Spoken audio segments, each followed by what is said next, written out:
Alright, give me a second.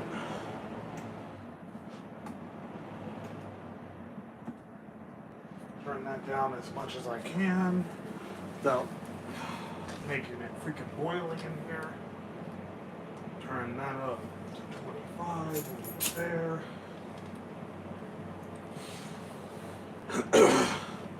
Get my blanket ready. And let's rock.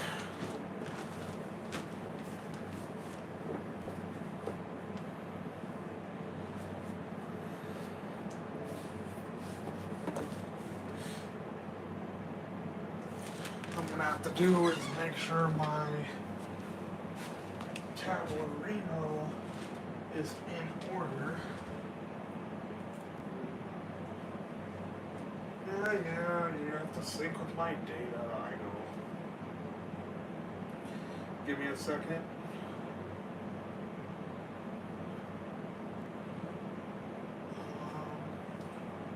Prop this up with a pillow, if I can.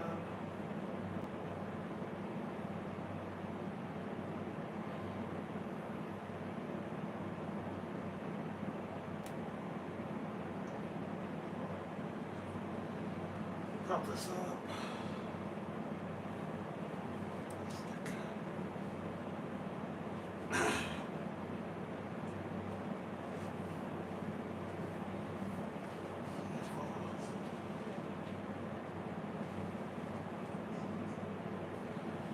Okay.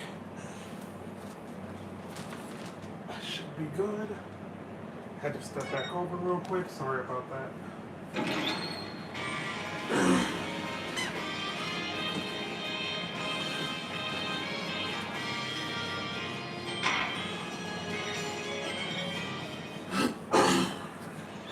Alright, let's do this. Showdown time.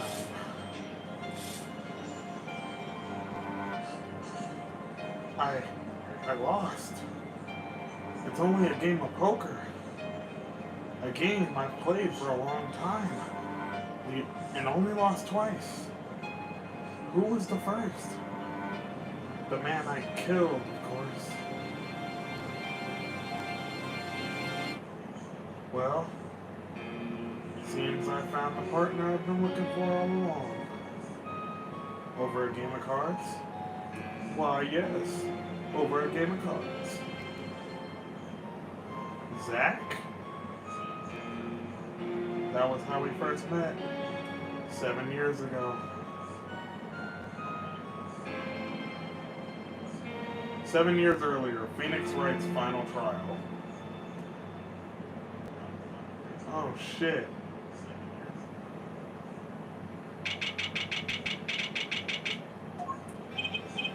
Whew. Okay, it's been a long time since I felt like such a rookie. Gotta try and relax. Good morning, Mr. Egnamar. I'm sorry to have sprung. Oh my god. I'm sorry to have sprung this on you so suddenly. I received the files from your previous attorney only yesterday. Honestly, I'm not entirely sure I'm prepared. I understand I'm asking the impossible of you. Yes, well, you haven't really told me what happened yet. All we did was play cards. And that was enough. Actually, it wasn't, trust me. Baby Trucy! Oh, morning, Daddy! Oh, I'm so glad you came. You okay, Daddy? They picking on you? I'm fine, as always. This old boy is here to help me, after all. That's young man to you? Good morning. That's a cute outfit you have on. Thanks! My first show's today, after all. Oh, I'm sure it is. What the heck is she talking about? Oh boy. Huh? Me? Look what he started. Here. It seems fate's clock will make me wait a little longer. At least only less than 10 swift minutes remain. To all those who have supported me in my life's work, I give thanks. Farewell. Magnifique Grammaire. What is this? I don't know. I just got it over there in the hall. They told me to give it to the old boy in the blue suit with the spiky hair. They said it was really important. What's this? Well, for you or some such? Not from the looks of it. What is this? Looks like a page from someone's diary. I'll give it a read later. Mysterious paper received just before the trial. Well, how do you feel about the trial today? We'll get through it, somehow. Incidentally, the prosecutor today is a new guy, I hear. Ah, an easy win then, yes? They're calling him a true thoroughbred in the history of the prosecutor's office. Of course, there's one of those every year. The switching of attorneys just before the trial. I know it is a difficult situation I put you in, but allow me to say one thing, Mr. Wright. Yes? They will not be able to pronounce me guilty today. So do your best, but do not worry. First time a defendant's ever given me a pep speech. I'll do what I can. I see you do not understand. You see, it would be impossible for them to declare a verdict. Impossible? Yes. Isn't that right, Trucy? Yep, you bet, Daddy. My first look at the case was only yesterday. And the information I was given was a tad bit lacking, to be honest. Hey-o. I'm not. My freaking, my controller is on my lap, dude. I'm like, hey, you see it in the reflection. Don't josh me like that. I appreciate the joke, though. The information, oh, I already read that. Still, I'll do what I can, for their sake. I believe the curtains will be lifting any time now. I am in your capable hands, Mr. Wright. My client is Shady Enigma, known to the world as Zach Grammaire. Oh. So wait, when he was Shady Smith, and he was playing cards with him 7 years later. So he was recently deceased. Oh. Man, what the fuck? So Trucy didn't even know that her dad had died like that, bro. That's crazy. A wildly popular magician, star of the troupe Grammaire. His mentor, Magnifique Grammaire, was a rare breed of magician. He single-handedly ushered in a golden age of stage magic until he was shot dead. And Zach Grammaire is the suspect.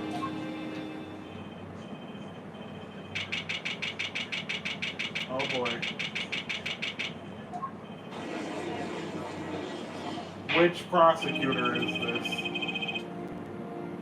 They have the G on their chest, so I'm thinking this is Clavier? The defense is ready, Your Honor. It is Clavier. This is the prosecution ready? I was just thinking, is this what the fuss was all about? Bit of a buzzkill, really. Buzzkill? Is this some new kind of crime? One of the worst. This is a trial, yeah? Where are the sweaty palms, the pounding hearts? The Gavineers concert got 10 times the thrill this kid's got.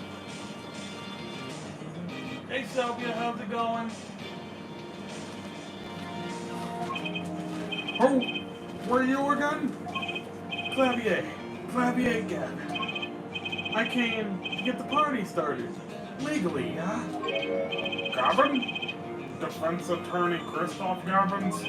Ah, figures my bro's more famous in this part of town.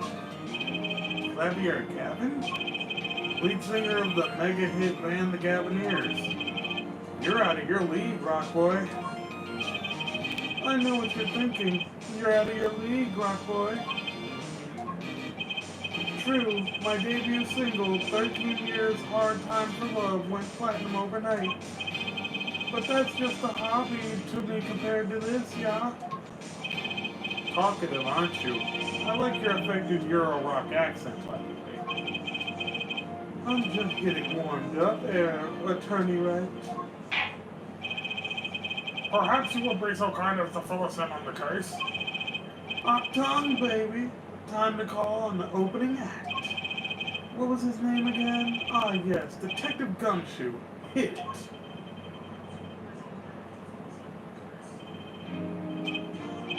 And you are? Hey, you were the one that called me up here, sir.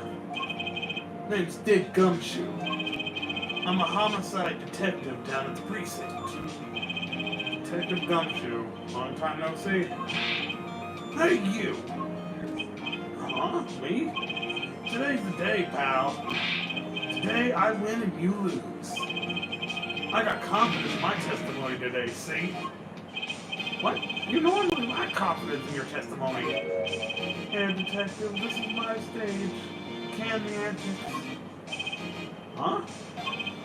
All this hey youing and such. And I could care less about your history together. Look. Very well, Detective Gumshoe, if you would. Please tell us about the case at hand. Happened 6 days back, in a hospital, in a room in the general hospital. Facts are as simple as they come here at the crime scene. The victim was a patient, asleep in a hospital. The killer comes in, puts the pistol to his forehead, bam, lights out. That's the facts. Not so long ago, the victim, Magnifique Grammaire, was a famous man. He had the entire country under his magical spell, as it were. Ah, yes, the great magician. He retired years ago, though. Say, the name Magnifique to one of my generation, and you'd be lucky to get a blank stare. Yes. Though I'm sure the youngsters today know his disciples even better. I dare say True Grammaire has made quite a name for themselves. Anyhow, the retired Magnifique's been in the hospital for the last year. What was it? Mall ignorant tutor or something? Doing something to his liver, I think. Yeah. A malignant tumor, perhaps?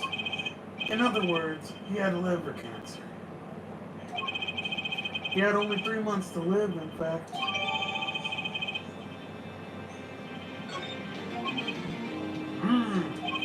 The facts do seem simple enough. But something's not right. The victim was already climbing a 3-month stairway to heaven. Why not wait for him to knock on heaven's door? Why shoot him? I wouldn't have put it quite so lyrically, but it's true. Why make the effort to commit murder when the victim was about to die? Incidentally, the victim had a serious case of diabetes. Diabetes? In fact, he was about to shoot up with insulin when he was shot with a pistol. The syringe was found at the crime scene. Chronic diabetes and cancer.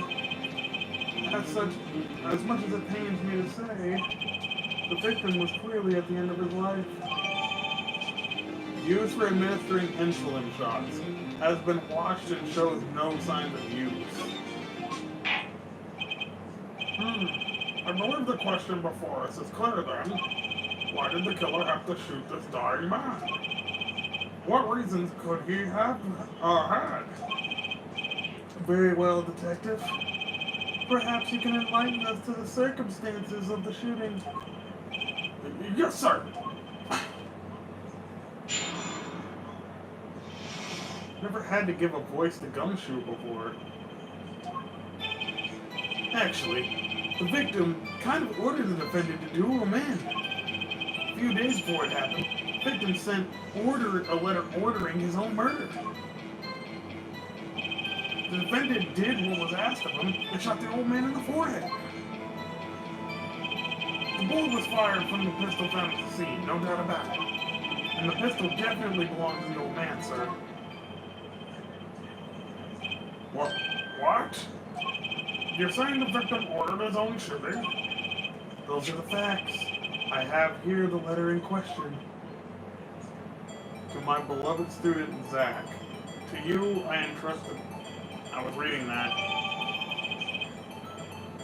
You motherfucker, I was reading that. No, give me that back. No, screw you. I want to read. My beloved student, Zach. To you, I entrust the task of lowering my wife's curtain. Come on the 13th, 11:05 p.m. I will ready a gun to which you will shoot one shot square in the forehead. You can't refuse, and we both know the reason why.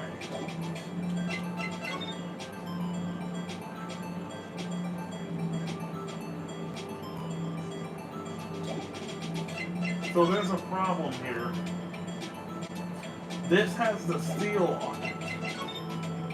This doesn't.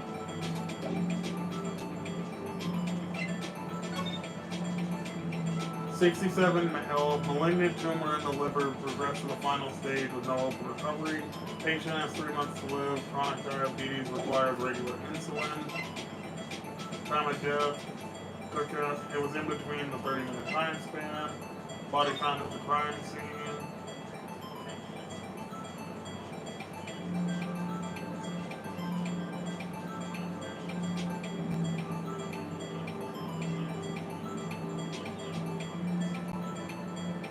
There's so many things wrong with this. Like, why does the clown have a shot in his head too? I'm so confused. Although, could such a thing as a letter really cause one to pull a trigger, I wonder? I believe the answer to that question could be found at the end of the letter, yeah. Ah, you cannot refuse, and we both know the reason why. Detective Gumshoe, can you explain this to the court? Unfortunately, even the defendant won't say a peep about that bit, sir. One thing bothers me about this. Why didn't he just say 11? Why have him come at 11:05 without some specific reason? The devil's in the details there, attorney. Well, was there some reason?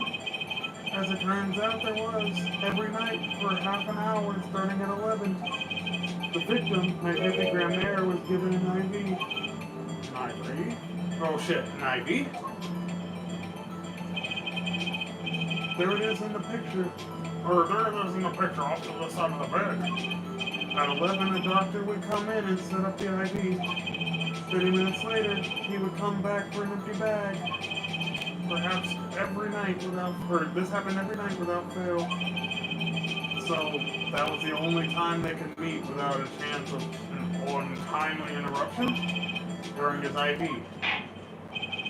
Very well, shall we begin? Mr. Wright, your cross-examination, if you would. What's this reason he couldn't refuse, I wonder? He could have at least mentioned it to me, what the fuck?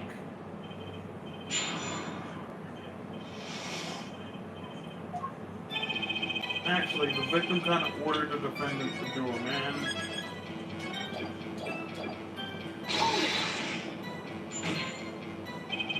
Just because he got the letter doesn't mean he went through with it. Oh, I disagree. The victim was indeed shot in the forehead after all, just as he had commanded. It could be a setup. But let's not be in such a hurry. Maybe we should let the witness talk for a change. Thanks, pal. Fine. I could play it slow as well as I get to play first, or play it fast. On with the testimony, Detective Gumshoe. A few days before it happened, the victim sent his a letter ordering his own murder. And this letter was sent by the victim. There it is. Gotcha. You're all mine this time, pal. Huh? I had the handwriting checked out, of course. It's the victim's, no mistake. I see. Score one for the boys. I didn't lose, I was just ascertaining the facts. So why am I so annoyed by this? But a letter ordering your own death? Things aren't as they used to be, I guess. I'm not sure this is exactly commonplace even now, Your Honor. So, anyway, guess I'll keep going while I'm ahead. The defendant did what was asked of him and shot the old man in the forehead. How could you be so sure? Hey, you gotta learn to stop relying on people to do your thinking for you, pal. God, his eyes are so crazy now, Jesus. Learn to think for yourself. Get that knock and crank it. You fail to grasp the concept of questioning, detective. First, we got this letter. It says, shoot, in the forehead. Loud and clear. I can see that, but I still wouldn't do it. Well, maybe you'd need to grow yourself a backbone, pal. You fail to grasp the concept of shooting people as bad, detective. We also found the defendant's pistol at the scene, sir. Traces of gunpowder residue shows that it had been fired recently. Well, Mr. Wright? As far as I can tell from looking at this photo, there seems to be no issue with the prosecution's claim. The photo. Maybe there's something there I can use. So they're saying the defendant shot the victim in the forehead. I think there's a hole.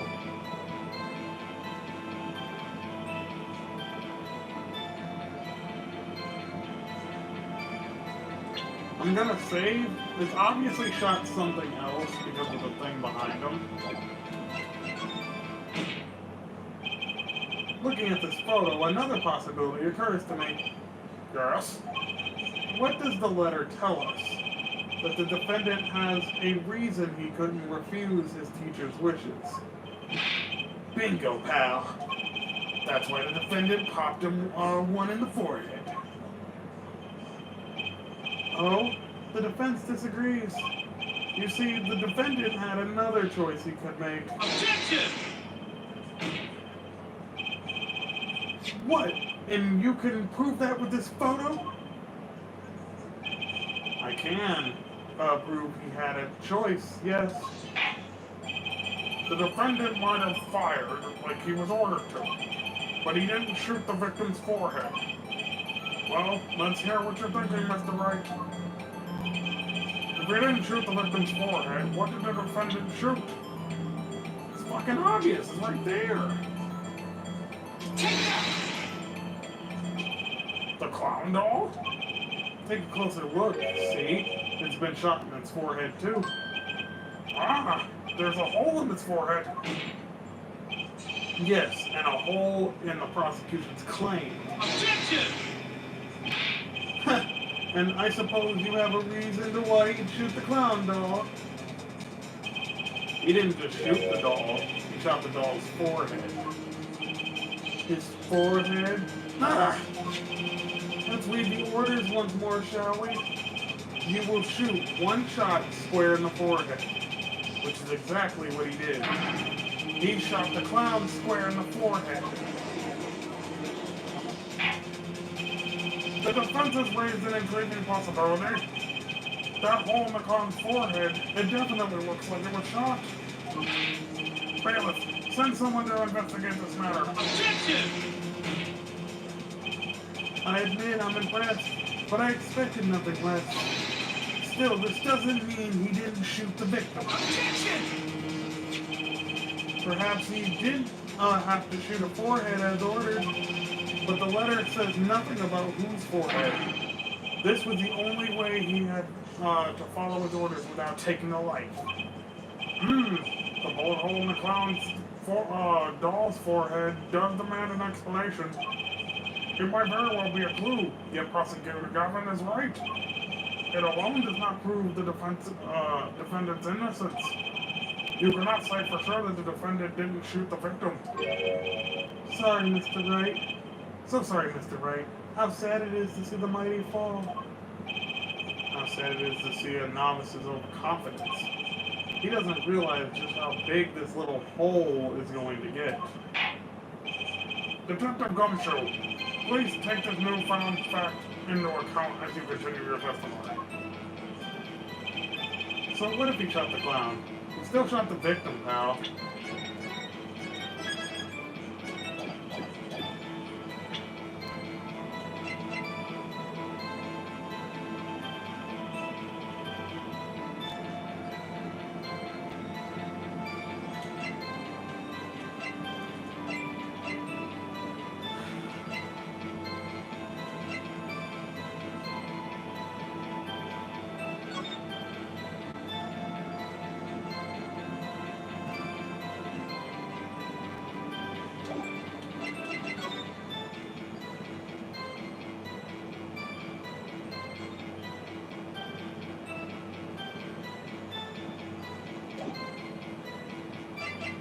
Objection!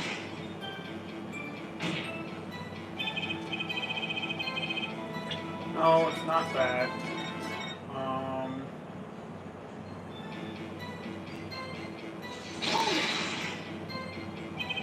So let me get this straight. You're saying my client first shot the clown, then the victim? Hey, not a bad summary, pal. More of a confirmation than a summary, but whatever. That was really more of a confirmation than a summary. But our defense attorney seems pleased enough with himself. Do these people ever miss a chance to mock me? Well, now that Mr. Wright has gotten that out of the system, shall we continue with the testimony? I didn't have time to gather all the details before coming in here. This testimony might be my only source of information. Better pay attention and read the letter carefully. This one? 13th, 1105, one shot, square in the forehead. So the problem is, why did he shoot twice?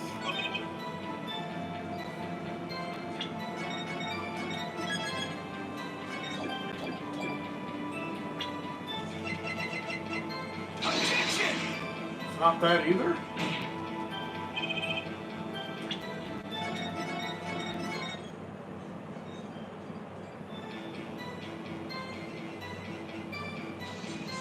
What if he shot the clown and still shot the victim?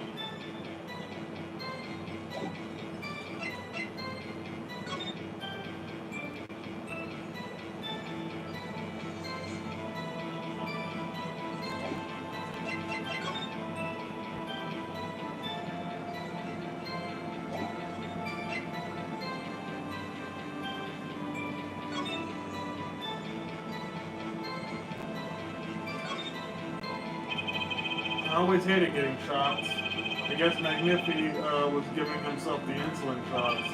There's no way I could do that, Shudder. Wait, if Magnifi used this to inject his insulin, why are there no traces of it being used? Something to keep in mind. So he didn't use the insulin yet. It was washed.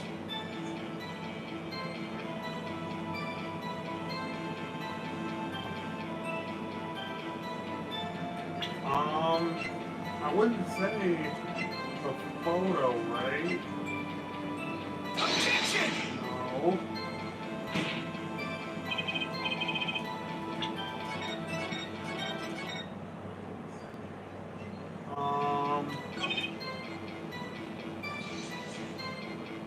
Pistol definitely belonged to the old man.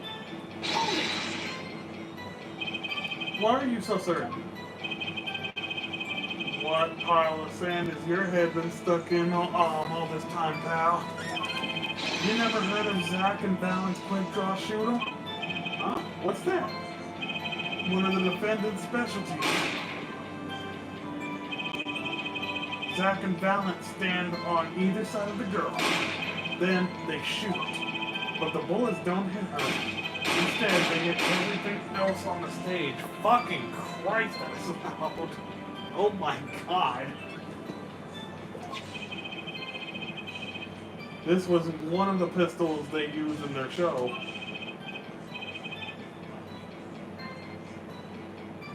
got a great design, huh? The kids love it. Many boys and girls join the police, many boys and girls join the police because of that pistol I hear. You know, that would explain a lot about the police force. Troop Grandma stopped doing that act a while ago. The old man held onto that pistol ever since.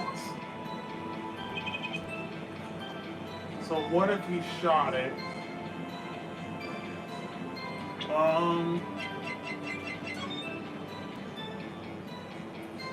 I will ready a gun to which you will shoot one shot square in the forehead, and you can't refuse, and we know why. So I didn't have time to gather it, pay attention, and read the letter carefully. I did. Kind of ordered the defendant to do a man. A few days before it happened, the victim ordering his own murder.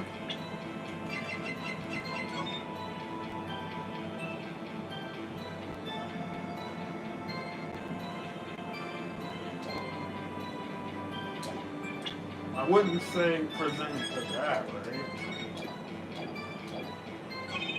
Defendant did what was asked of him and shot the old man in the forehead. The bullet was fired from the pistol found at the scene, no doubt about it.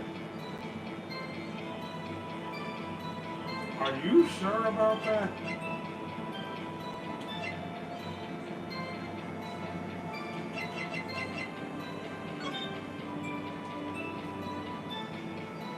Squared in the forehead. 11:05, come and take my life. Objection! Not that either.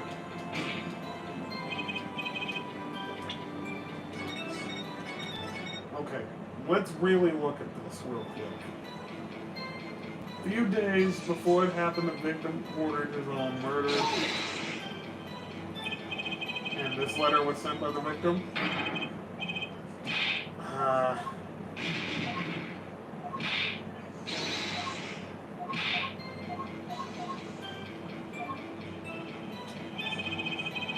Dibble was asking him to shot the old man in the forehead. But it might have been the clown's forehead he shot. Okay, so he practiced first in the doll, then shot. He practiced in the middle of a hospital. Anyone could have come in at that moment.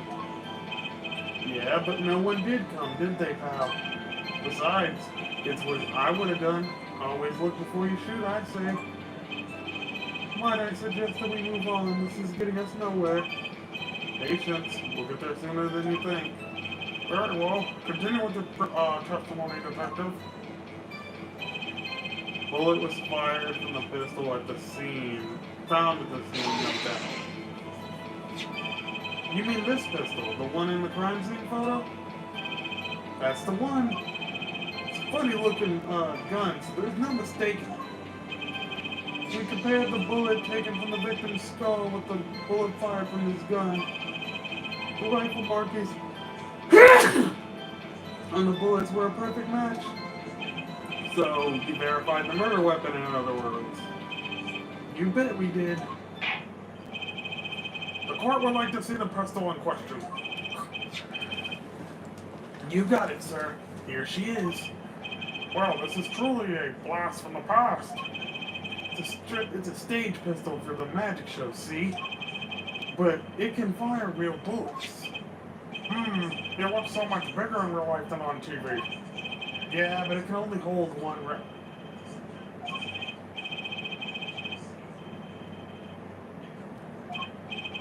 It shows traces of being fired recently. So were any fingerprints found on the gun? Unfortunately, no. Of course, the defendant is known for wearing gloves. We might say that the lack of fingerprints is in fact a fingerprint on its own. Aha, intriguing point, well made. Whoa, not well made, not intriguing. In any case, the court accepts this into evidence. Fires one real bullet. Barrel marks match the bullets found in the victim, no fingerprints. My grandchild will get a kick out of seeing this. But now's not the time to return to our testimony. Pistol definitely belonged to the old man. So what if he shot the clown? He still shot the victim. No, he didn't. Objection! The trickiest cases often seem the simplest. Prosecutor Gavin, you missed the bullet hole in the clown's forehead. If you hadn't missed that, you might have come to a very different conclusion. Understand? Yeah, but like I just said it, pal. After he shot the clown in the forehead, he went and Objection! did nothing of the sort to the victim. The pistol proves he could not. The murder weapon? How? It's quite simple, Your Honor. This pistol only holds one bullet at a time. If he had shot the clown in the forehead, he couldn't have shot the victim too. Objection! That's not a contradiction, not even close. All he had to do was reload the pistol after the first shot. Objection! Oh, where did he get the extra bullet? They're not so easy to come by, you know. If you claim the defendant had one ready, then prove to us how he got it. Ugh. I had a feeling this wasn't over yet. No, this party's just getting started. And I haven't proven anything yet beyond my good looks and startling record sales. And utter lack of humility. What's this? It seems that the prosecution has another witness for present. Like I said, Air Detective was just a warm-up act. Ugh.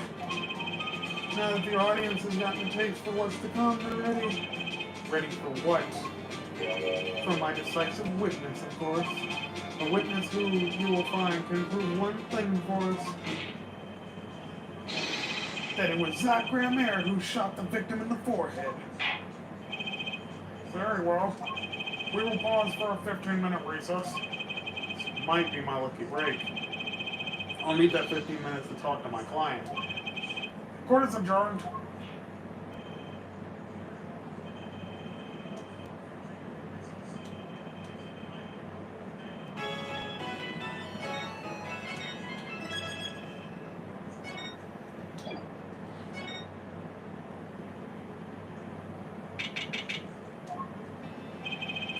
Very impressive, Mr. Wright.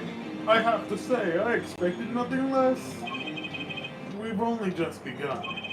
I was hoping you could tell me a little bit more about what happened, actually. I did not think you would believe me if I told you. Better that you discovered the truth for yourself. I was thinking of you, you know. I think we need less thinking and more talking. That night in the hospital, what really happened? Ah, the way your eyes gleam, Mr. Wright. You're scared, Trucy. Speaking of which, where is she? You have seen the problem yourself. The letter. The one shot in the forehead one, right? Yes, and the reason he speaks of. I could not deny my mentor's wishes, even if it meant my own death.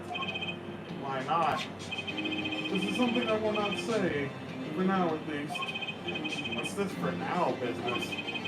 I have done many things in my life. Some well, some poorly. But this is a cross we must bear alone to our graves. We? You wanted to know about the night of the incident? Finally, this guy sure likes to take his time getting to the important shit. Of course, I had no intention of shooting my mentor. I snuck into his room that night at the appointed time, and found there upon his bedside 2 pistols. 2? Yes, the one I had used on stage, and the one that had been used by my partner Valent. Oh, for the Zack and Valent's quick draw thing. My mentor had the look of one sleeping. I stood by his bedside, hearing only the light sound of his breathing. Then I took the pistol into my hand. I cannot deny that my resolve faltered then for a moment. You faltered. You mean you thought about shooting him? Recall, there was a reason I could not refuse his request. His such last request, though not his first. So, there were other requests you couldn't refuse before? To be honest, I've not always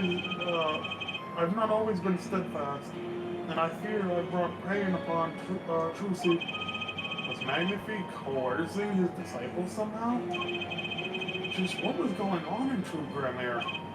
Yet, in the end, I did not shoot him.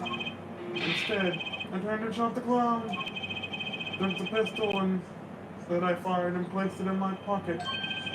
In your pocket? I believe if you examine the bullet in the clown's forehead, you will find it to be different than the one in my mentor. What were those called? Rifling marks? Yes, well, that is all I have to tell you concerning the case. Concerning the case? You mean there's something else you can tell me? You're a fascinating man, Mr. Wright. Thanks? Yes, there is something. My mentor, his eyes opened. What? Magnifique Grammaire? The old devil, he was not asleep, you see. Of course, the gunshot would have woken him up anyway. And there, we had our last discussion as mentor and pupil. It was not a long discussion, maybe 5-10 minutes or so. What did you talk about? Mr. Bright, did I not just tell you? It does not concern this case. Zach Grammaire, he seems pretty steadfast to me. We're just stubborn. Mr. Bright, your presence is requested in the courtroom, sir. Once again, I'm in your hands. Right, let's get back in there.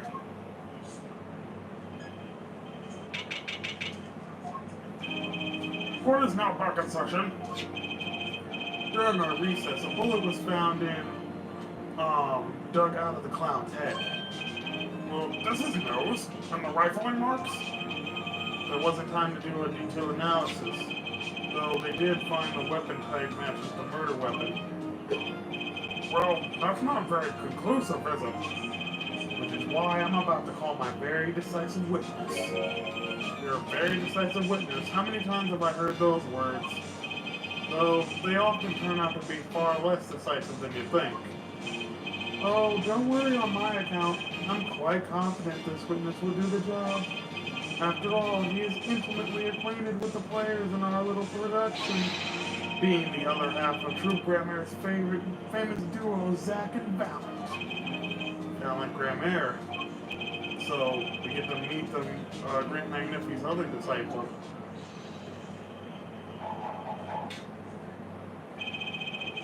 Perhaps we'll start by asking your name and occupation.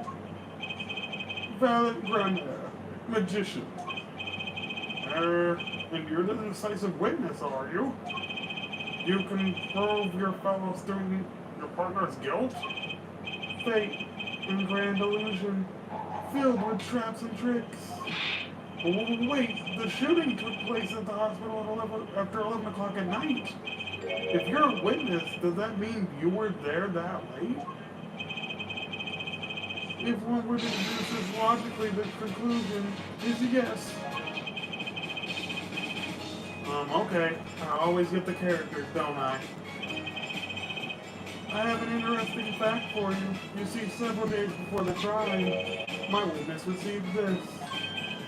That looks very familiar. Wait.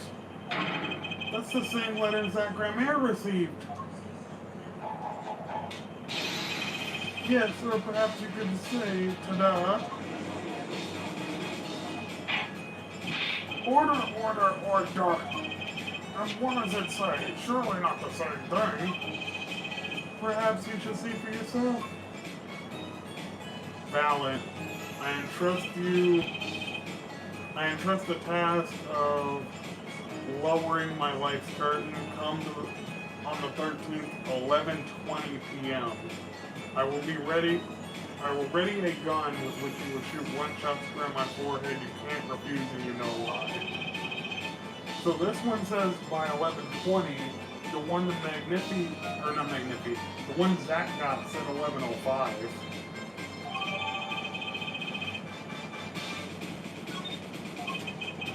This is most unusual. Exactly what was going on with you folks? What exactly was your troop Grandmere up to?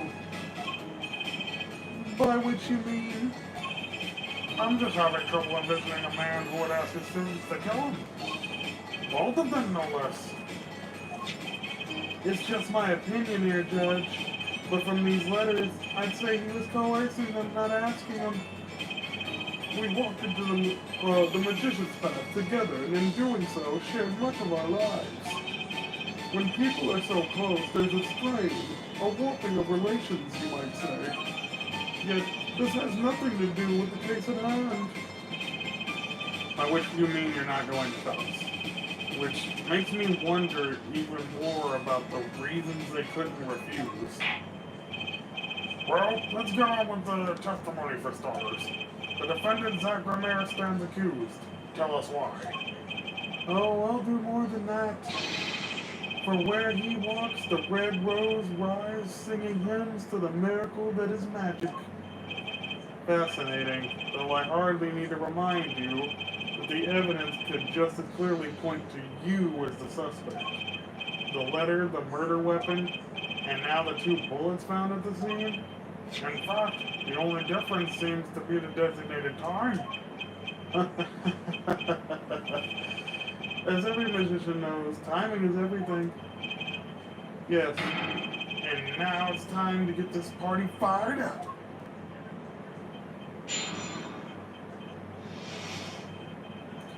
The night of the crime. That night, I visited the hospital room at the time Magnifi requested. The smell of gunpowder hung in the room, and my mentor had taken his final bow. I did not imagine my fellow student might have received the same instructions. Yet, a deal with the dead is still a deal. Death's sweet kiss I gave to the clown. Then I informed the doctor and the police. So you were the one who reported the crime? Indeed, I would think. This fact alone would clear my name of suspicion. Let's not jump to any conclusions. Yes, the cross-examination generally comes before the conclusions in this court. But if your testimony proves to be true, then the defendant, Zach Grandmere, is guilty. And if it wasn't Zach, then the killer was you, Valiant. And no disappearing act will get you out of that.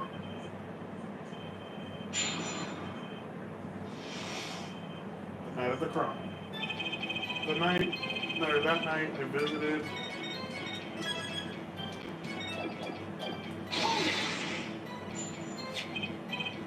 which, according to the letter, was 11:20.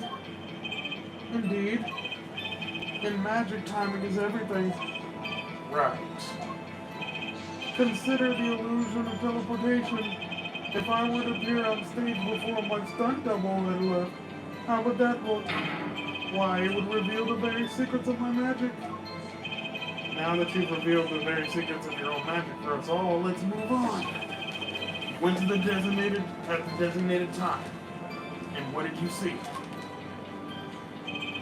The smell of gunpowder hung in the air, and my mentor had taken his final bow. So, you weren't worried about your own safety at all? I mean, you smelled gunpowder, right? What if the shooter was still nearby? I did not consider this, to be honest. It is forbidden for a magician to have a good imagination. Really? Isn't magic all about illusions and imagination? How about this? You were the shooter, which is why you weren't afraid. And now you're the one who was imagining. It is forbidden for a lawyer to have a good imagination. The witness will refrain from pausing so suspiciously before responding. My forbidden imagination is turned into imagine things. And I imagine my fellow student might have received the same instructions. Which brings us back to the reason neither of you could refuse. So it does, and my partner, he did not refuse, but Magnifi wrote the same thing as you. Why could you refuse if Zack couldn't? Because I had a will of steel, of course. I also do the trick where I bend steel bars. Perhaps steel isn't also strong. So which is it? Mind if I continue? Yet a deal with the dead is still a deal. Death's kiss I gave the clown. There were two bullet holes at the scene, one in the victim and one in the clown. You're saying the one that shot the clown was you? No doubt my partner Zack has said much the same thing. Yeah, because whoever didn't shoot the clown committed murder. I'd better dig around here a bit more and see what turns up. Mr. Valen, let me ask you something else concerning the crime scene, namely location of the pistols, the number of them. How many pistols were there when you entered the room? By which you mean what precisely? 2 pistols were used in the quick draw shooting, correct? 1 for each of you. You are well informed, yet only one of my old friends sat in the hospital room that night. What did Zack tell me back in the lobby? Of course, I have no intention of shooting my mentor. I snuck into his room that night at the appointed time, and found there upon his bedside table 2 pistols. I took the pistol I had fired and placed it in my pocket. I see no problem with that statement. Only one pistol was visible in the photograph of the crime scene after all. So you picked up that pistol and fired it? Indeed I did. Alakazam, Alakazim, Alakaboom. Is the number of pistols really so important? Quite important. Number of pistols is quite important, Your Honor. Very well. Please have this dude go to your testimony. What can I do but obey? Only one pistol was in the room that night. With it, I shot the clown.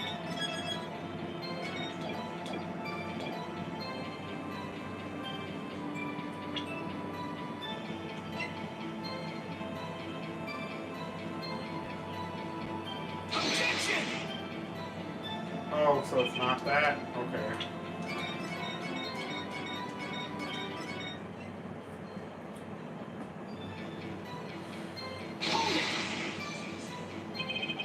So you took the only pistol there and fired it. That is correct. And that pistol was this one, which was left at the crime scene. Good show. I see you too are a magician of sorts. And you're an idiot of sorts. What? Do you have any idea what you just said? I see the fire in your eyes as you glare at the witness. So how about heating up the straw a bit? These slow ballads bore me. I've got a hunch, but maybe that's all it is. Maybe I should ask something else. Bullet. Because they recovered it. Didn't they fucking say barrel marks match bullet found in the victim?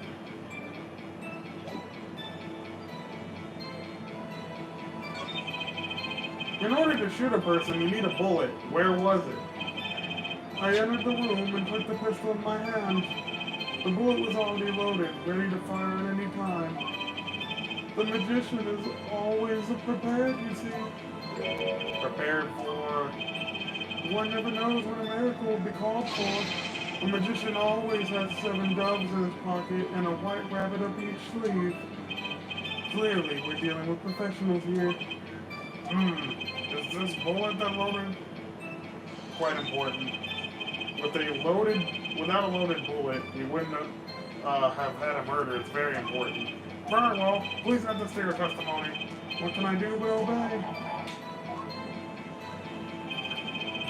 Pistol was already loaded. I merely had to pull the trigger.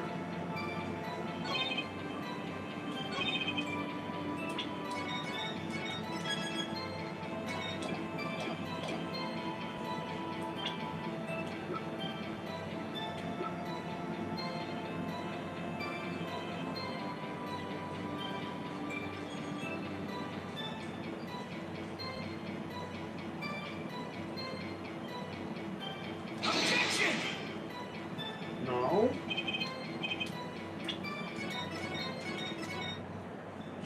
Shit. Hold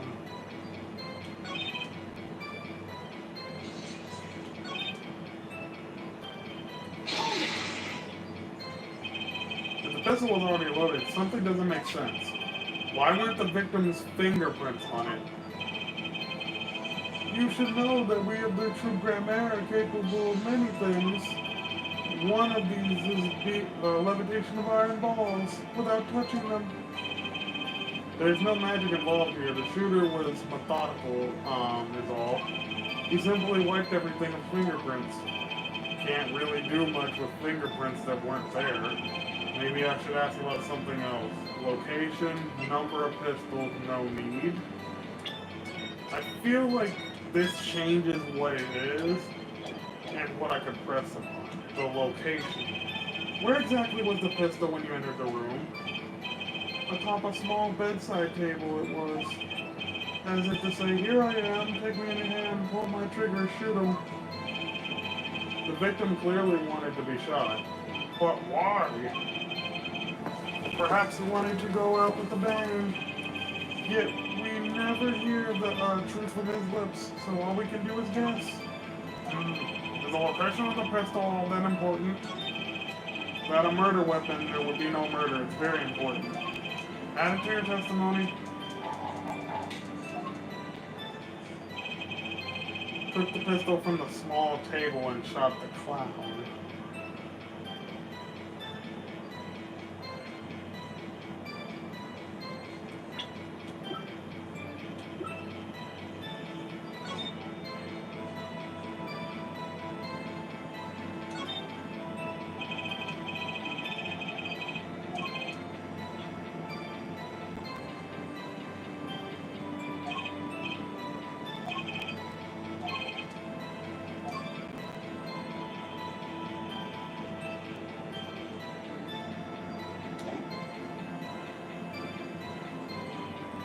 One real bullet.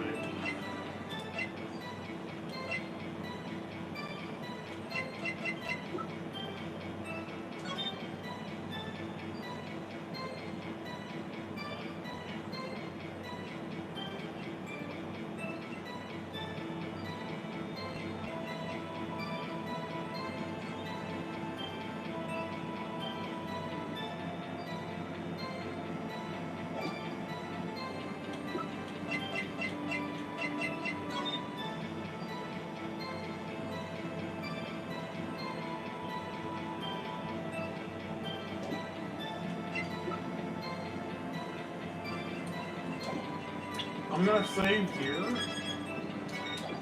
and what we're gonna do is, I don't think it was table. I think we need to change this. And see what he says otherwise.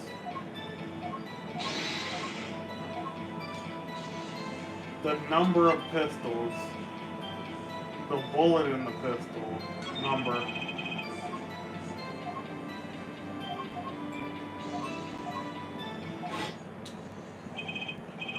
I had no intention of shooting him, so I put it in my pocket. Quite important, I wanted to amend him his testimony. Only one pistol was in the hospital. With it, I shot the clown. Well, the problem with that is I don't have the ballistics.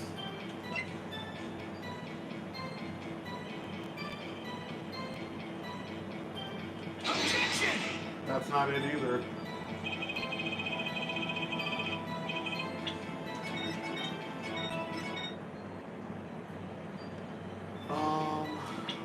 Damn it.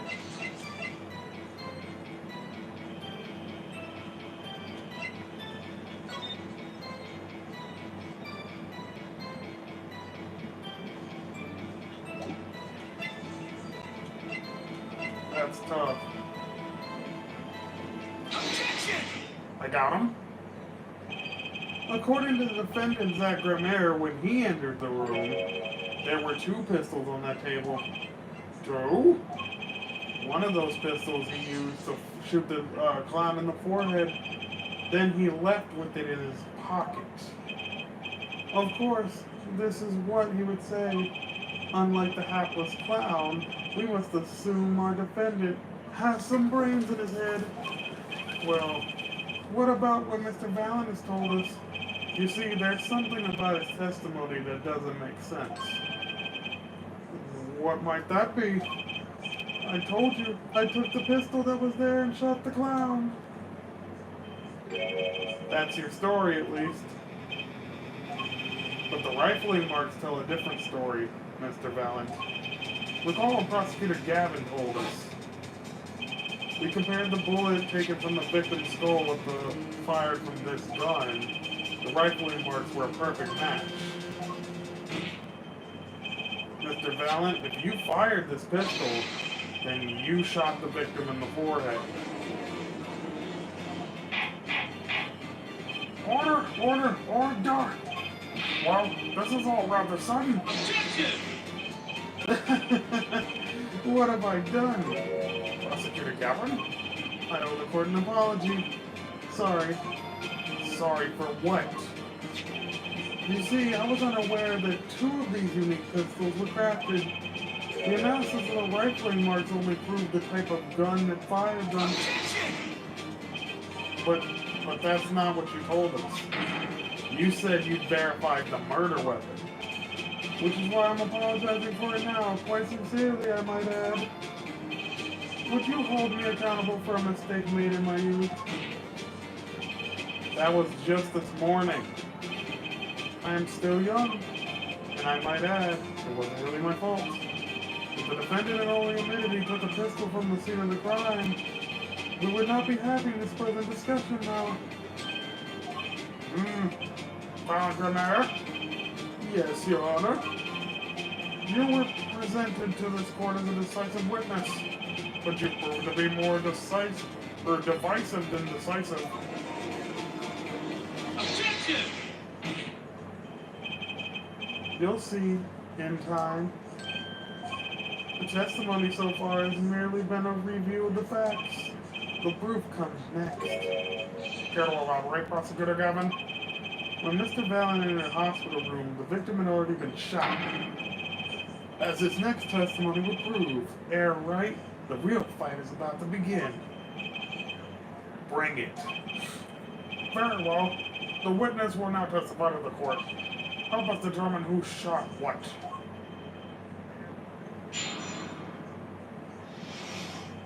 Who shot what? I arrived in the hospital room at the appointed time, which is to say 11:20. After discovering the body, I fulfilled my obligation, then called in the doctor. The doctor examined the body before the police arrived. He was quite clear about the time of death being 11:10. And the one in the room at that time was my partner, not me. Those times are rather close, you have to admit. You're talking about an alibi established over a matter of minutes. To use a 10-minute discrepancy as the basis of your alibi. It's easy to explain in this situation there, Judge. For example, take our debut hit single 13 Years Hard Time for Love. Cue to the song, press the play button, and it'll play for 2 minutes and 15 seconds. Do it 100 times. The result is the same. Their debut single was only 2 minutes and 15 seconds long. What a ripoff. Magic is the world of utmost precision. Hocus pocus requires an admirable focus. And in the time of death determined by the doctor there, it's an incontrovertible truth. Very well. The prosecution warns us that we're dealing with rather precise times. And we can expect that the cross-examination to require the same level of precision. I would hope the defense refrains from its customarily broad sweeping accusations, lest us blur the focus this case so clearly demands. Point taken. Baseless remarks will result in a penalty. Carry on, Mr. Wright. Carry on. Right. So any baseless, like, badgering's bad. Okay. 11:20. Let's review something real quick. Let's get our times right. Seems Fate's clock would make me wait a little longer. At least only less than 10 swift minutes remain. So he wrote this 10 minutes before someone came in.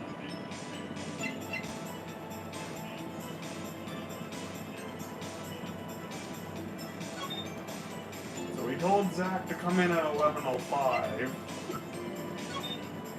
Told Valent 11:20.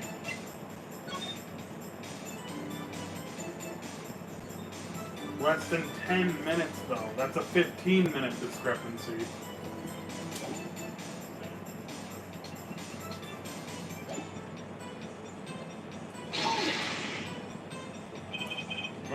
p.m. Can you prove that's when you arrived? Alas, such a feat may be beyond even the great Valent.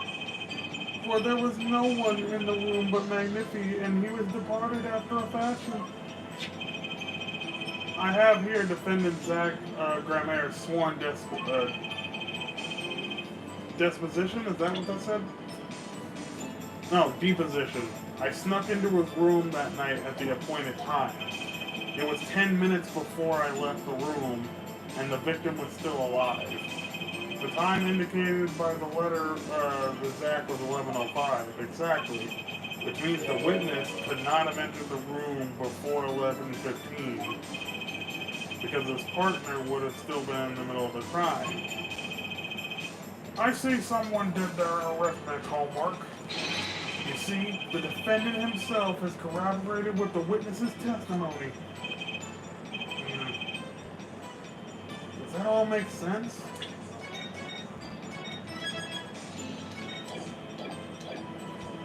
There's a contradiction. The only problem I see here is the glaring contradiction in that testimony. Was that a question?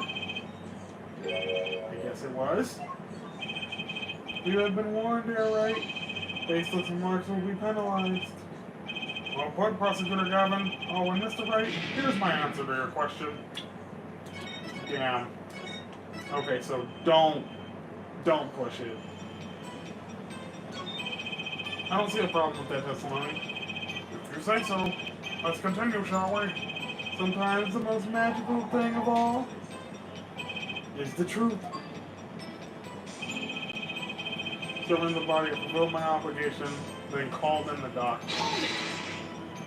You walked in on a murder, and the first thing you do is shoot the clown. The disciple does what the disciple must. My mentor's request without reason had caused me to say fit of sorrow. For what would I, Valent, be now without him? May the soul of Magnifi the Great find greater peace above. This I muttered to myself as I pulled that lonely trigger. In any case, I believe this is nothing more than what we have already learned. I'm still waiting for one of those right moments here, attorney. May I remind you that baseless remarks will earn penalties?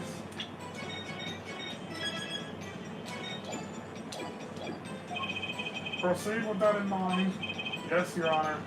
What a pain this is turning out to be.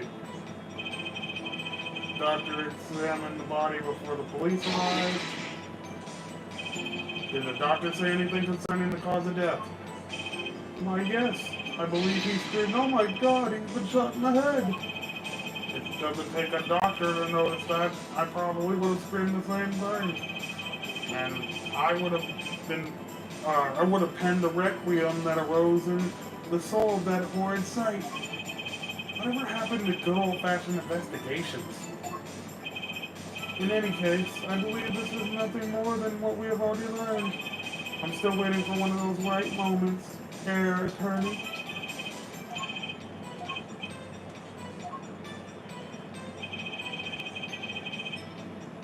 It was quite clear about the time of death being 11:10.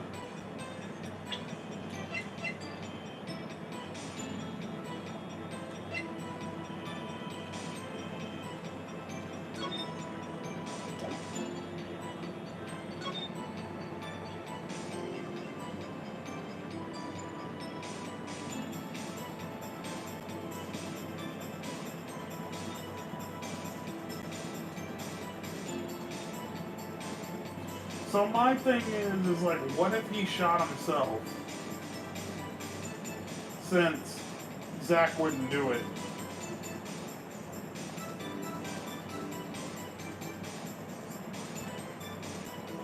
My thing is like, what if Zach shot the clown?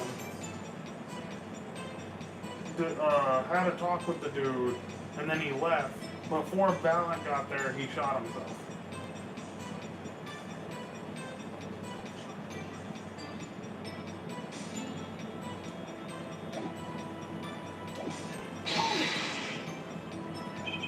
I don't think I'm stepping out on a limb to say I have some doubts about this. How could the doctor be so precise with the time? We do usually only get an estimated time of death true. I'm not sure I've heard a verified time of death. Magic revels in making the complex appear simple, but reality is the opposite. What appears complex in this case is a simple matter of subtraction. I see another person has done their arithmetic homework. The point here is the IV the victim was taking. It's quite visible in the photograph of this scene. Recall what we learned earlier about the victim Magnificrema's schedule. Every night at 11 p.m., Magnifi took an IV drip for 30 minutes. I can see the IV back there, yes. Now, look a little closer. Follow the tube down from the bag to the end. Ah, the needle's been removed.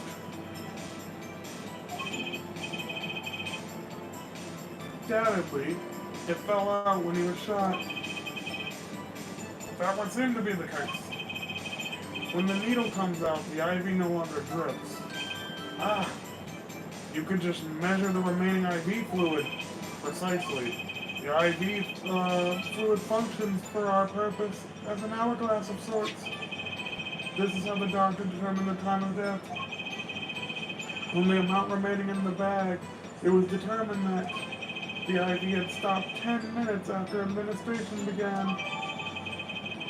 IV report. Approximately 10 minutes passed since it began. Okay. And so it was when I, Valen, entered that room. 10 minutes had passed since the horrible crime had committed. And this is proof. Well, Mr. Wright? Did that seem important?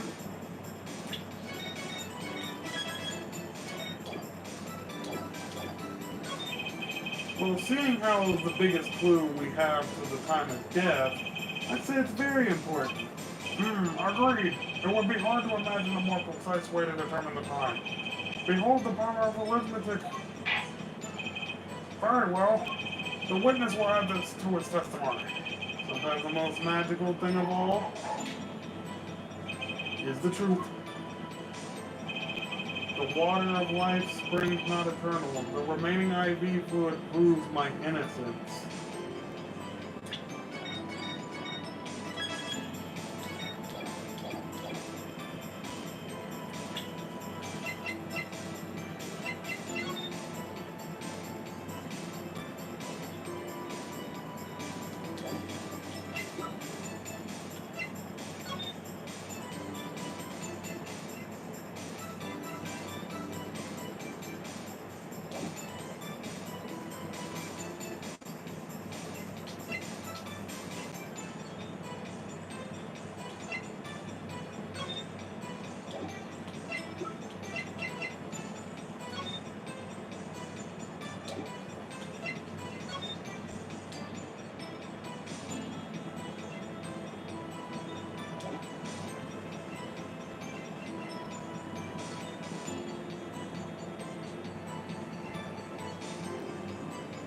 Shows no sign of being used.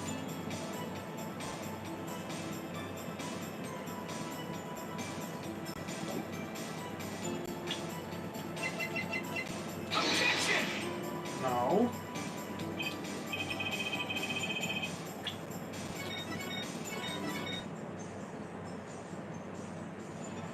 Hold it! Did you notice the IV yourself by any chance? When I first entered that room, the stench of gunpowder assailed me. Next, the mark of death upon my mentor's forehead. And then his left arm did I spy a rose, drooping and wilted. Its thorn, the discarded IV needle. Knocked from the vein by the force of the shot, lucky for you. That IV had not been there, why you might be a suspect. Indubitably so. I might say it's thanks to my lucky color. Your lucky color? Indeed, even today I wear it so proudly upon my suspect self, for it always without fail brings me luck. Why, when it was Zack and Valen won their first Magician's Grand Prix, yes, the very one held by the Association of International Magicians, I was adorned in this attire then too, and our trophy, a bust. Ah, what a day that was. Just one trip down memory lane no one needs. My lucky color, yes indeed, and that IV too. I say I think was hued especially for me, Valent. That does seem to be the case indeed. Well, Mr. Wright, any thoughts on this testimony?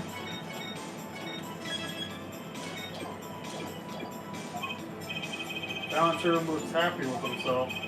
How about this lucky color to your testimony? There was contradiction.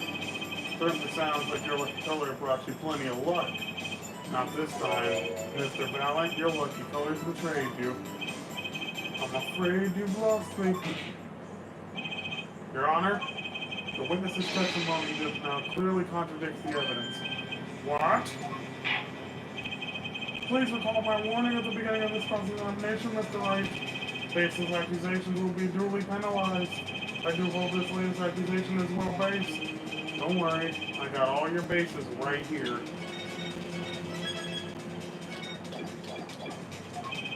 Very well, let's hear the defense's claim. Where is your evidence that contradicts what Valent has told us?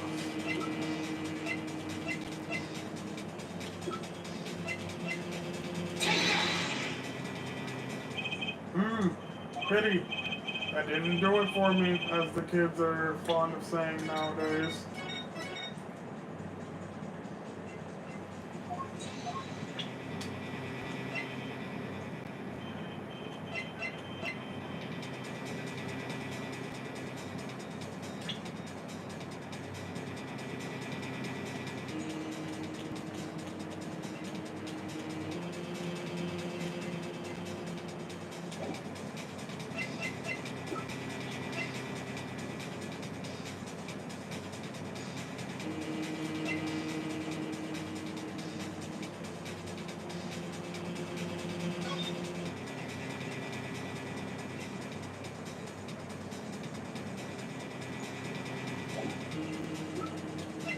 His IV is administered at 11, and if that takes 10 minutes and it was interrupted by then,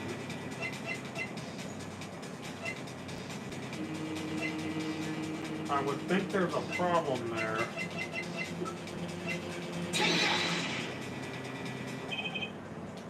That doesn't do it for me, as the kids are fond of saying, fuck.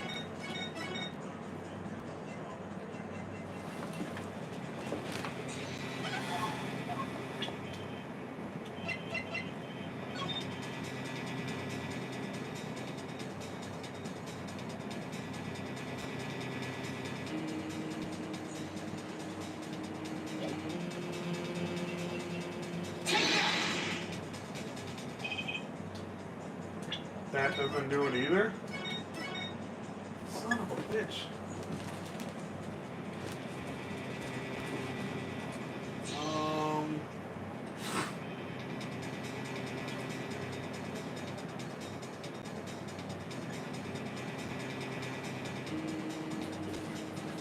Oh boy.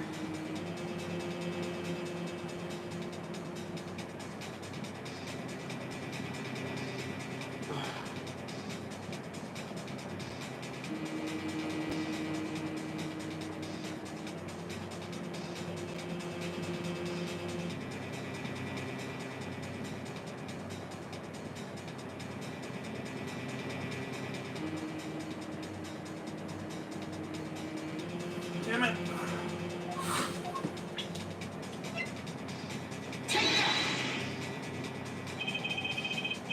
The crime scene tells all, Your Honor. The photo of the crime scene? All this talk of color has me yearning for black and white. Clear-cut simplicity. Tell us, Air Wright, just where is the contradiction in this photo?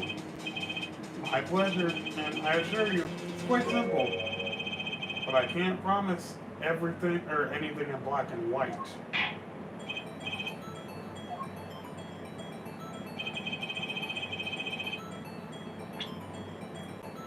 Oh, he said the IV was yellow. You lying bitch. Valid, Grandmare. Let's get one thing straight about your lucky color. It's yellow, right? Kind of takes the mystery out of it, but yes. Something wrong with yellow, Mr. Wright? Yes, there is. Decisively wrong, in fact. Take another look at the photo of the crime scene. What's this? Confusion, doubt. Tell us, what do your elderly eyes spy? Even my elderly eyes can see the problem here, Mr. Valiant. Look at the IV bag. Ah, what is this? Foul magic. It would be hard to call the IV fluid yellow, and I'm afraid no magic was involved in taking this photograph. Delicacy. No!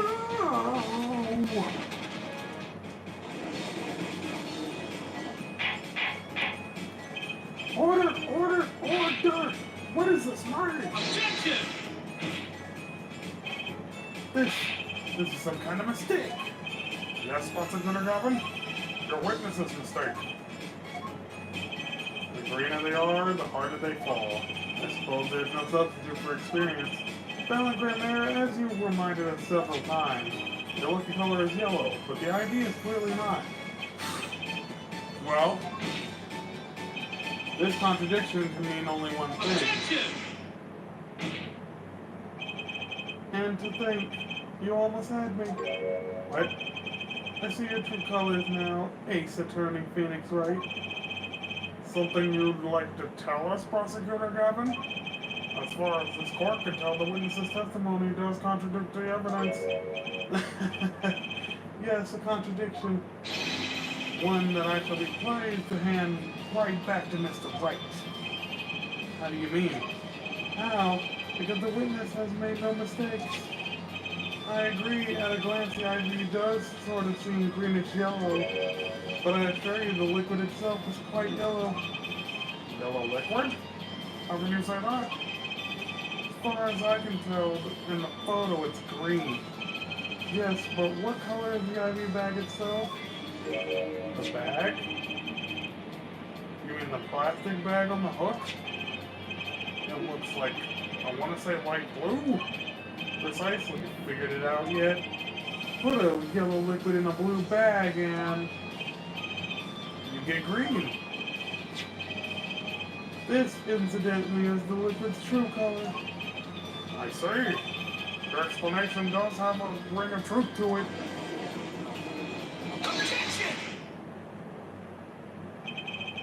As I thought, there's no substitute for experience, Prosecutor Gavin. What? You may tell a good tale, but you've just proven something rather grave. For you, that is. Grave? The liquid in the IV is yellow, yes. But how did this witness know that? That's right. Unless it was outside the bag in some way, shape, or form, he couldn't have known what color it was. Ugh. It's quite unnatural when you think about it. You did think about it, didn't you? Ugh. Damn it!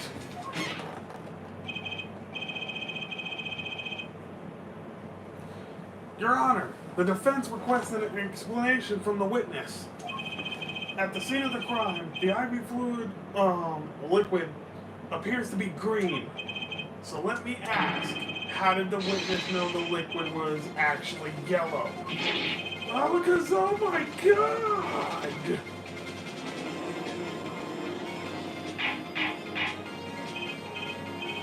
Order! Order! Order!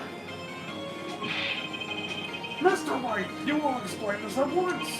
The witness clearly knew the color of the IV fluid.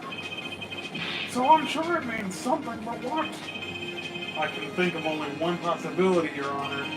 The witness, Valent Grammaire, has testified that the IV fluid is yellow because he'd seen it before, or he knew the IV's color.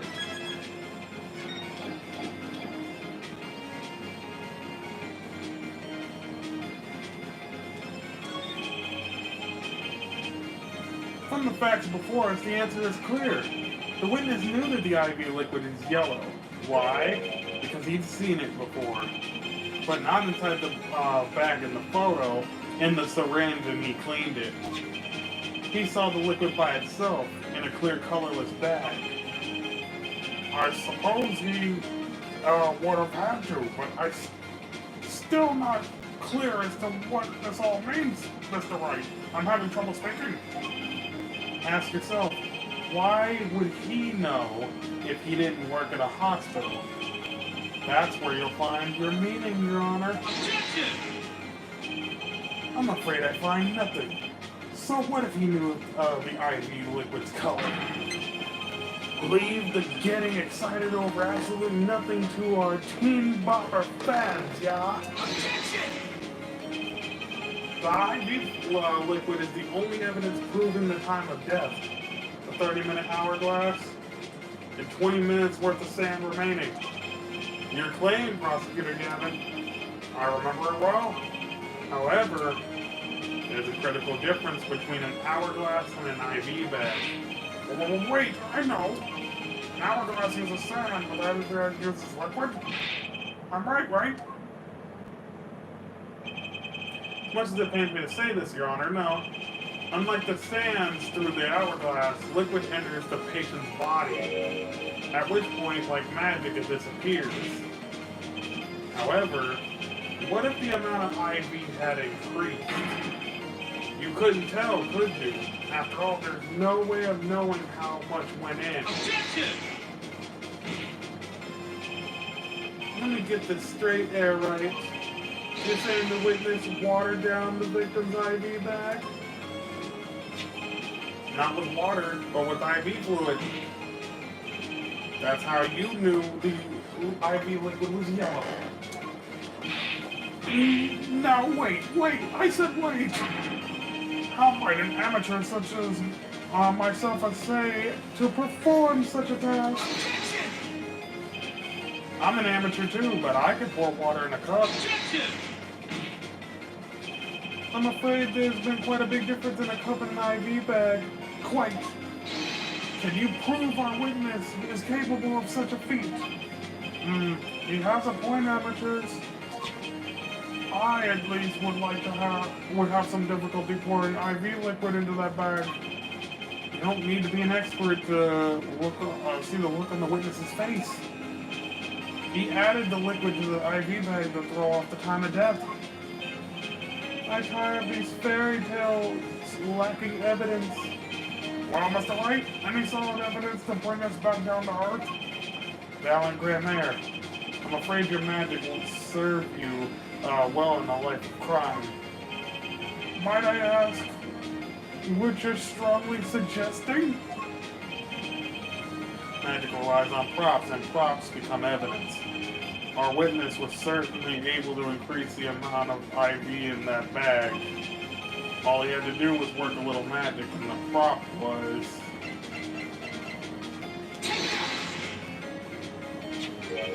the victim's syringe? It's the perfect prop for a magically increasing IV trick, and easy enough for an amateur to use. Objection! What kind of evidence is that? The syringe was clean, not a trace of liquid in it. Objection! And don't you find that odd, Prosecutor Gavin? What? The victim had the syringe to administer his insulin shots.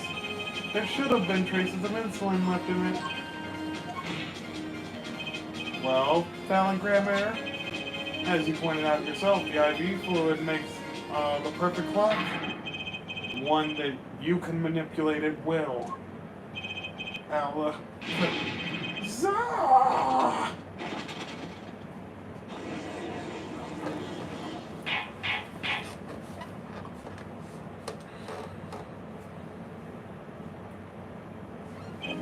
I do believe, well, with this being his first, that the burden of this trial has become a bit too much to bear for Prosecutor Gavin.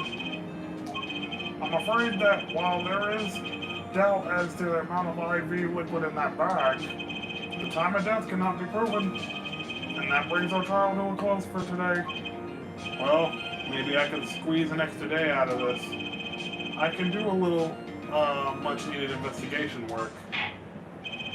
I see there's no objections. What is the...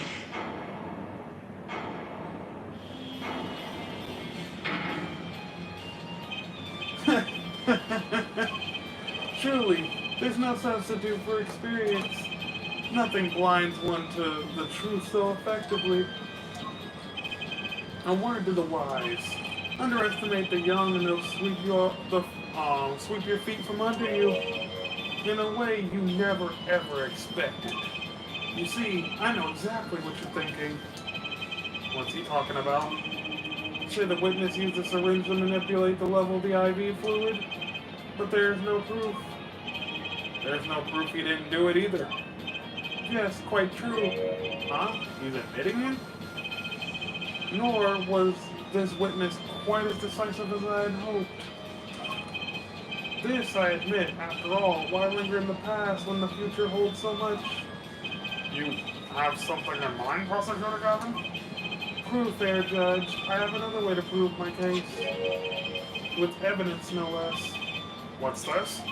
This is the victim Magnifi Grammer's diary. Diary? After going into the hospital, Magnifi began writing him this memoirs, it seems. The story of his birth, his startling debut, and the meeting his disciples. It seems he intended for the last chapter to end quite appropriately with his death. Wait, that book doesn't say what the reason was, does it? The reason why his disciples couldn't refuse his last request? Sadly, it does not. What's important here is on the last page. Apparently the victim wrote in his journal that night, even after the IV had begun at 11 o'clock. Let's read it, shall we? Tonight's IV is in, maybe the last. I leave the rest to them. The first should come soon. This journal may end here, or it may go on. But not long. That depends on his hand. All that's left is for mine to lay the pen down. The court accepts this into evidence. Written up to just before he died. Read the very last part with particular care. This journal may end here, or it may go on. But not long. That depends on his hand. Of course, by his, he refers to the defendant, Zach Grammer. That would make sense, yes. He was the first scheduled visitor, after all. But look what he said before that. This journal may end here, or it may go on. It may go on. Magnifi Grammer intended to write again. That is, if Zach Grammer didn't pull the trigger. I say the defense understands the meaning of this. The victim's diary does not go on. It ends. because Magnifi's life was brought to an end by the defendant Zach Gramere. Order! Order! Order! Prosecutor Galvin, are you certain that Magnifi Gramere wrote this? There's no mistaking his handwriting. Well, this does seem to be significant. According to this, Magnifi did intend to continue his diary. Yet, if his diary ended here, which plainly it did, then the one who pulled the trigger was the first visitor, Zach Gramere. Well, how do you like me now, Airlight? Still too green for your taste, He's right about the diary being pretty clear. Still, I find it hard to believe that he'd overlook such an obvious problem with this precious evidence. Well, Mr. Wright, the witness's testimony we heard was lacking, but put together with this evidence, it seems quite sufficient for the case. If this diary is accepted like this, the trial's over. Maybe it's time for me to show them something. I'm left with no choice but to show my own evidence. What? You have some evidence that overturns this diary? It's not too late to rethink and avoid more embarrassment. Very well. Show us your evidence, Mr. Wright. Incidentally, don't even think of showing us this diary I've just shown to the court. Now that we've come this far, I hope you have something a little bit more decisive. Show us evidence that claims the victim continued writing his diary. Alright, I'd be happy to. Decisive evidence proving that the diary didn't end with this page is... First, take a look at, close look at this diary. Note that a page has clearly been ripped out. What's this? I hadn't noticed that at all. That's why we're still talking about this. And as it just so happens, I have here what I believe to be the missing page. I don't believe it. Looking at this page, it's hard to imagine that the first visitor that night shot Magnifi Gramere. That's the defense's position. Oh, wait, let me say that.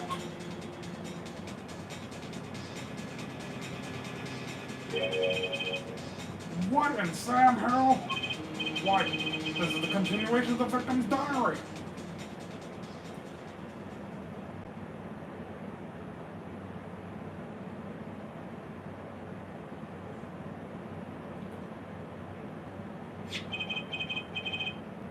Note that the torn edge of the page, it's a perfect match with the torn remains of the last page of Magnifi's diary. Quite remarkable. Would you care to explain what all this means, Heir Attorney? The diary continued after his first visitor came, which means that the victim was still alive after Zach Gramere left, leaving no one to take his life but the second visitor. Valid Gramere. No. No! The handwriting, too, matches that on the other pages.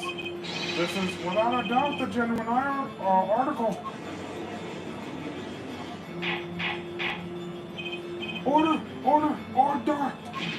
Oh, wait! That's impossible! That old man couldn't have written that! Objection!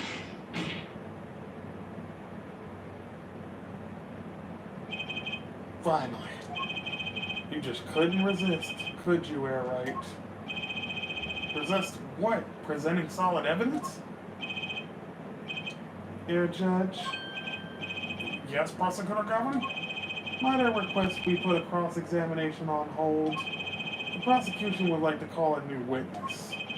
But Prosecutor Galvin, this evidence overturns the current witnesses. I only ask you put it on hold. Please. My new witness has a very, very important piece of testimony to give. 5 minutes, no more. I promise, Your Honor. Very well. If you put it like that, Mr. Wright, what's your take on this?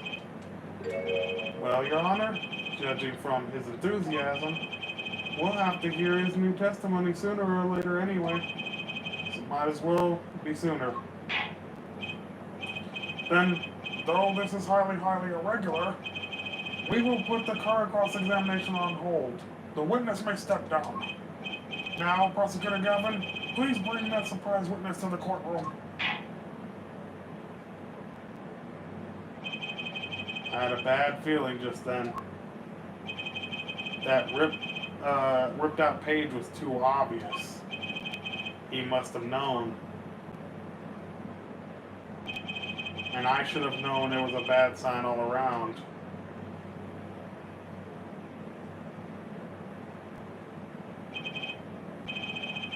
Holding trial with no audience is a first, even for me, Prosecutor Gavin. I beg the court's understanding. But I had to make a judiciary deal with the witness to secure his testimony. A judiciary deal? The details of his testimony may have some legal ramifications, shall we say. I thought it'd be best to contain the information to this room. Very well. And you are the witness, I gather? Yes, sir. State your name and occupation for the court. It's Drew Mitchell. I'm a painter. A painter? You are somehow related to this case? No, well, not per se. I have one simple question for this witness. Mr. Misham, was it? Do you know what this is? Oh, yeah. I know it well. How's that possible? Have you seen this diary page somewhere before? Oh, yeah. I mean, I made it. You what? You made it? Yes. You might call it one of my works. The prosecutor's office received a tip-off yesterday. The legal evidence has been prepared for the trial of Zachary Mayer. Illegal evidence? I initiated an investigation and found this witness. A painter to the world at large, Drew Misham had another side, you might say. He is skilled in making perfect reproductions of certain things. Forgeries, in other words. Forgeries? Well, so we are to understand that this page here is a fake, prepared by a certain defense attorney. The fuck? Hold it! I didn't prepare this evidence. The attorney speaks. Something about this page, I presume? But what is he saying? It makes no sense. After all, it was you who presented this evidence to us, Phoenix Wright. Witness, Mr. Misham, was it? Who requested this forgery? Who was your client? That, I don't know.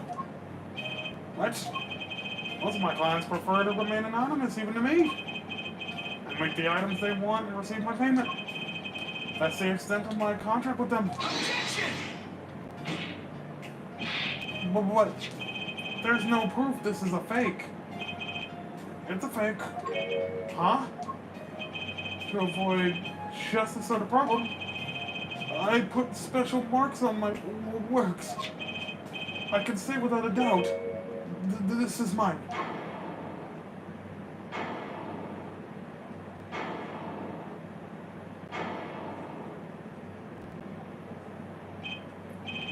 Mr. Wright, you have just presented illegal evidence to the court. My court. It was careless of me. That's all I can say. Oh boy. Here. What's this? I don't know. I just got it from over there in the hall. They told me to give it to the old boy in the blue suit with the spiky hair. They said it was really important. It was all a trap. A fatal trap. Mr. Wright? Yes. Do you have an explanation for yourself? If I did, would the court hear it? Probably not. Forging evidence is a serious crime, and presenting it in court a serious mistake. Fatal mistake for an attorney. Fatal too, perhaps, for your client, I fear. Tell me, what kind of defendant relies on forged evidence? The answer is quite clear. A guilty one. Objection! Your Honor, wait! I understand that presenting forged evidence in the court is a serious crime, but you cannot hold my client responsible for the actions I undertook as an individual. I'm sorry, Mr. Wright. Your Honor? Another close call, I dare say. If the prosecution's office hadn't received that hot tip, everything would have gone the way you wanted it, yeah? I even gave you a chance. Too bad you decided not to think before embarrassing yourself.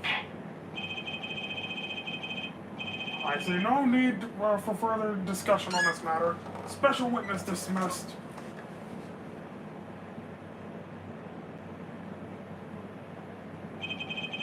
Mr. Attorney? Yes? Could I ask your name? Phoenix Wright.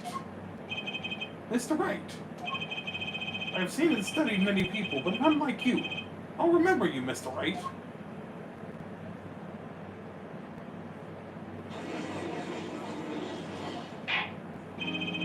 Though I deeply regret having to declare a verdict in this way, this trial is over. You have the right to find a new attorney and make an appeal. However, this court must. Your Honor? Yes, Mr. Zack? There's one thing I wish to make clear.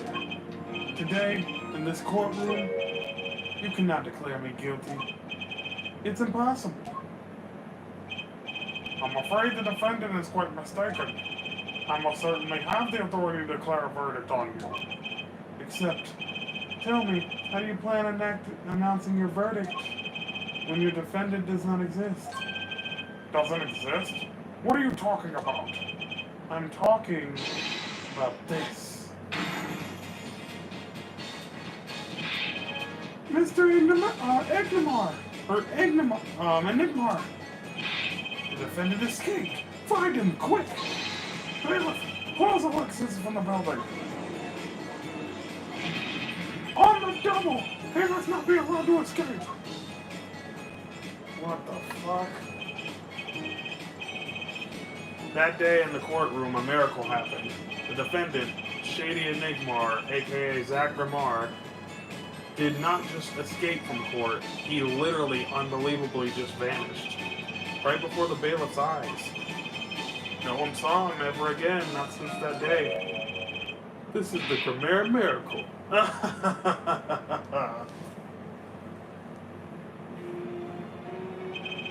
No verdict was declared. After all, the defendant didn't exist.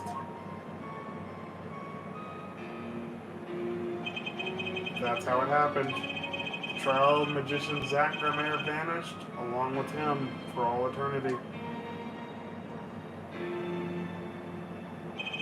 The mysteries that remained behind were all solved, however, but not until 7 years later.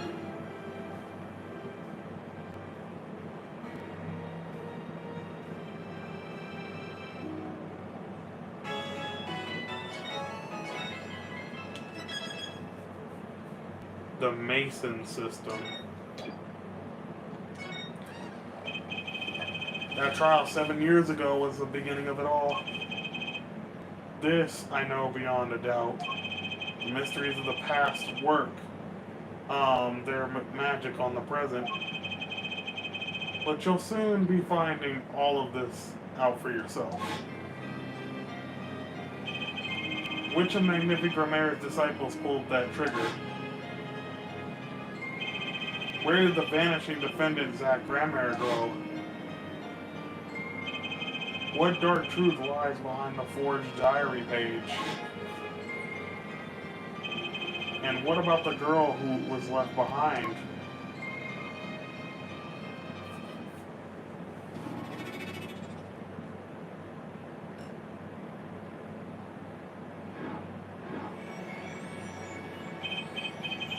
The past left us 4 keys to unlocking the truth.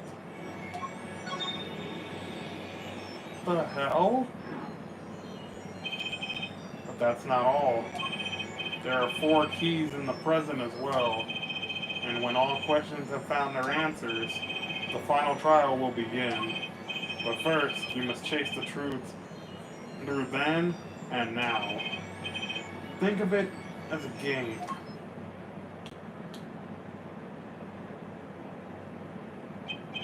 I, Phoenix Wright, will be your guide through this game. That terrible trial saw me present forged evidence. It ended, half finished, when the defendant vanished. What became of me after that? Art, as your investigation proceeds, the answer will become more clear. Oh, and one more thing. There is something I must tell you. As Apollo Justice has his bracelet, so too do I have my own weapon of sorts. My Nagatama. What does it do, you ask? That I would have you see for yourself. Well now, shall we begin? Press L right bumper to jump between the past and the present. But let's begin 7 years ago, in the past. It was right after my trial came to an abrupt end. Now that you know the game, let's play.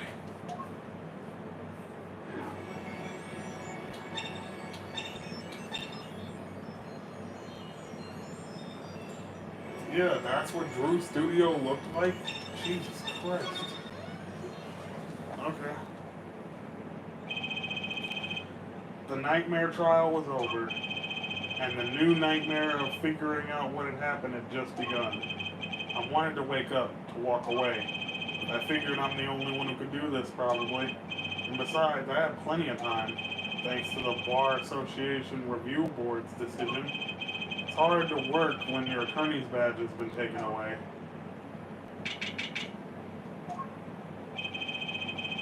What strange sight doth mine eyes behold? Excuse me. 2 men on either side of single transparent pane.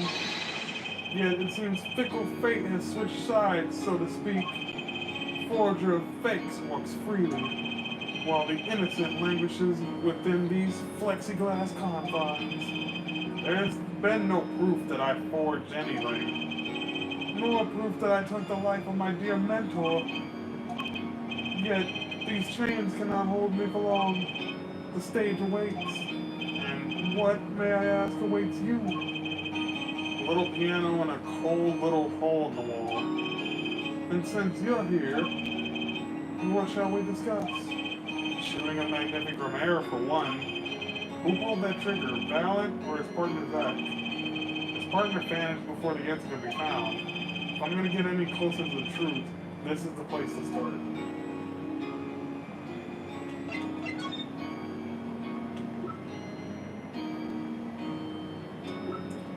I think what we'll do is we will play more of this next time. We're gonna get into the system, and oh boy, this is about to be a doozy to end up doing when I get off of work tomorrow, because oh boy, so much bullshit is going on, man. But holy crap. Let's go ahead and end it off there, because I know there's going to be a whole bunch of bullshit going on later. But hopefully you guys are here for the twists and the turns. Thanks for checking out the stream. And I'll see you guys tomorrow. Later. Have a nice night, morning, or afternoon, wherever you may be.